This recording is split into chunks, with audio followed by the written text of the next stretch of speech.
یہ سوال کیا کس نے؟ السلام علیکم ورحمۃ اللہ وبرکاتہ۔ وعلیکم السلام ورحمۃ اللہ وبرکاتہ۔ استادی شہید حقیقی کی نمازیں بھی معاف ہو جاتی ہے کہ نہیں؟ اور استادی شہید حقیقی کون کون شامل ہے؟ دیکھیے گا جو دنیاوی، جس کو دنیاوی اور اخروی دونوں شہید کہا جاتا ہے نا، وہ ہوتا ہے جو میدان جنگ میں شہید ہو جائے۔ وہ شہید دنیاوی بھی ہوتا ہے اور شہید اخروی بھی ہوتا ہے، یعنی اس کو غسل وغیرہ نہیں دیا جاتا، دنیا میں بھی اس پر شہید کے احکام لاگو ہوتے ہیں اور آخرت میں تو ویسے شہادت کا درجہ ملے گا۔ اس کے علاوہ شہادت کی کچھ اور قسمیں حدیث شریف میں آئی ہے، لیکن ان کو شہید اخروی کہا جاتا ہے، شہید دنیاوی نہیں۔ یعنی دنیا میں ہم ان کے ساتھ شہید والا معاملہ نہیں کریں گے، غسل وغیرہ دیں گے، البتہ آخرت میں اس کو شہادت کا درجہ ملے گا۔ وہ کون ہے؟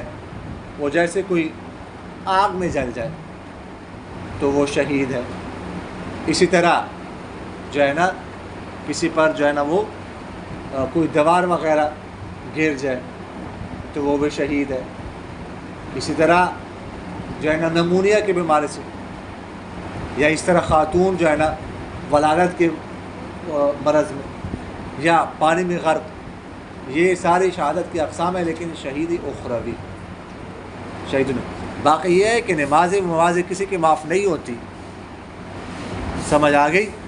کوئی بھی شہید ہو، شہادت کا درجہ اپنی جگہ پر ہے، لیکن جو نمازیں ہیں وہ ان کے بارے میں پوچھا جائے گا، درجہ ملے گا، لیکن اگر کوئی گناہ بھی ہے اللہ معاف کر دے وہ الگ بات ہے، لیکن نمازیں جو ہے نا وہ توبہ سے بھی معاف نہیں ہوتی۔ آپ لوگوں نے دیکھا کسی بھی فقہ کی کتاب میں کہ جو ہے نا کسی فقیہ نے باب قائم کیا ہو، باب التوبۃ للصلاۃ، کہ نماز کے لیے توبہ کر لے تو معاف ہو جائے؟ توبہ سے بھی معاف نہیں ہوتی، وہ صرف قضا سے معاف ہوتی ہے بس۔